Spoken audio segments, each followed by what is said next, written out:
अमरनाथ यात्रा में महादेव का करुणा अवतार, एक सच्ची कथा। यह कथा अमरनाथ यात्रा के दौरान घटी एक चमत्कारी घटना पर आधारित है, जिसे अनेक श्रद्धालुओं ने अनुभव किया और जिसे आज भी भक्ति और विश्वास की मिसाल माना जाता है।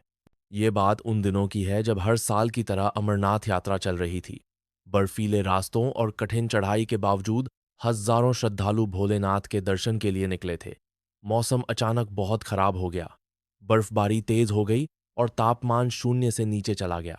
एक श्रद्धालु, राजेश, अकेला पड़ गया। उसके साथी पीछे रह गए और वह बर्फ के तूफान में रास्ता भटक गया। न तो कोई मानव नजर आ रहा था और न ही कोई साधन। शरीर जमने लगा, सांसें लड़खड़ाने लगीं। वह गिर गया और बेसुध हो गया। राजेश को लगने लगा कि अब उसका अंत निकट है। उसने रोते हुए कहा, भोलेनाथ, आपने बुलाया था, अब आप ही बचाइए। तभी अचानक उसके सामने एक बूढ़ा साधु प्रकट हुआ।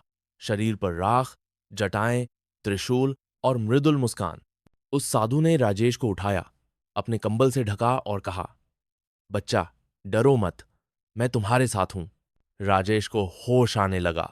वह महसूस करने लगा जैसे कोई अलौकिक शक्ति उसे गर्मी दे रही हो। थोड़ी देर बाद उसे लगा जैसे वह किसी गुफा में सुरक्षित है और वहां आग जल रही है। साधु ने उसे कुछ जड़ी बूटियों से बना काढ़ा दिया। धीरे धीरे उसकी चेतना लौट आई। जब मौसम शांत हुआ और बचाव दल वहां पहुंचा तो उन्होंने राजेश को सुरक्षित पाया, लेकिन न कोई साधु था न कोई गुफा। राजेश ने पूरी बात बताई। बचाव दल के एक स्थानीय गाइड ने कहा, यह कोई साधु नहीं था, ये तो स्वयं भोलेनाथ थे, जो अपने भक्त को बचाने आए।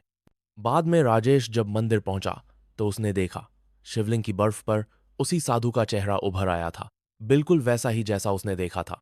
महादेव अपने भक्तों की पुकार जरूर सुनते हैं। अमरनाथ की यात्रा केवल शरीर की नहीं, आत्मा की परीक्षा है। जहां श्रद्धा है, वहां स्वयं ईश्वर भी रक्षक बनकर प्रकट होते हैं।